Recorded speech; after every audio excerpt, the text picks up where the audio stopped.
Okay, I wanted to make a really fast video, trying to make it quick. Thought somebody would appreciate it out there.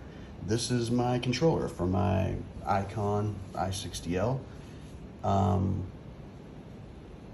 It's a darn good controller. Toyota, they did a good job with this.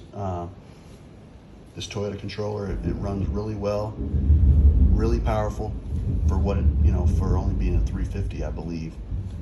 But the reason it's not in my cart, it's in a box, is because I finally got the Navitas for Icon controller. Been waiting a while for this. I was on the fence if I wanted it or not, but ended up getting it after all, and I'll explain why in a minute. But I can't say enough, the old controller has been a gem. It's run really well. I have it set really high, pushed to its limits, but a guy named Justin Radar helped me set it up with some great programming, where it's just tweaked to where, man, I got the most out of that controller, and not getting much more out of it with the Navitas, I'll be honest. But I'm still glad I purchased it, and the reason why is I have a RoyPal 160 lithium battery that I added.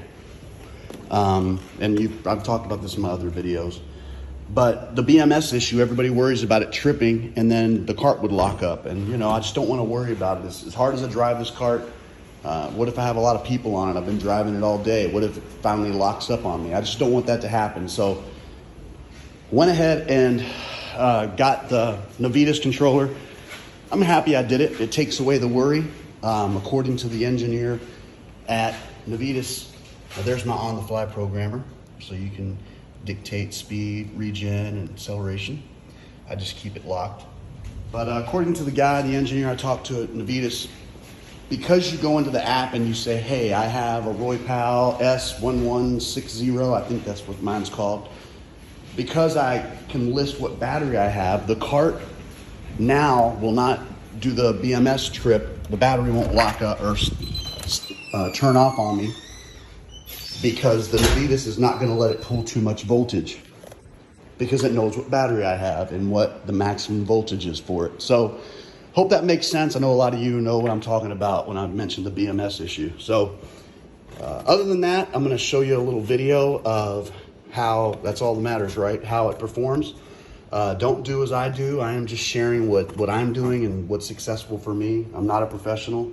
I'm just trying to help show what's happening with my cart. But I'm not asking anybody to do what I do. Do all this at your own risk. I always say that, of course. Also, wanted to mention quickly, I have had zero issues with the BMS issue that some people are reporting with RoyPal batteries.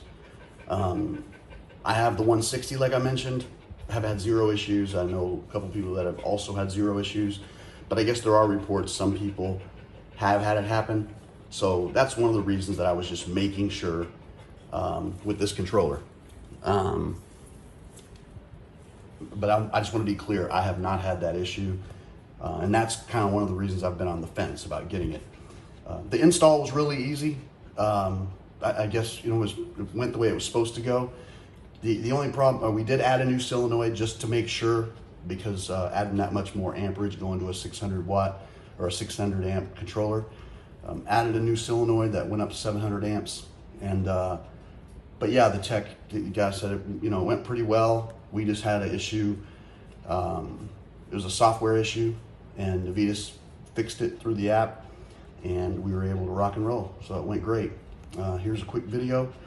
It was very blustery out there already. It rains here every afternoon, but it gives you a little bit of how it goes or how it's performing. Hope you like it. Here we go.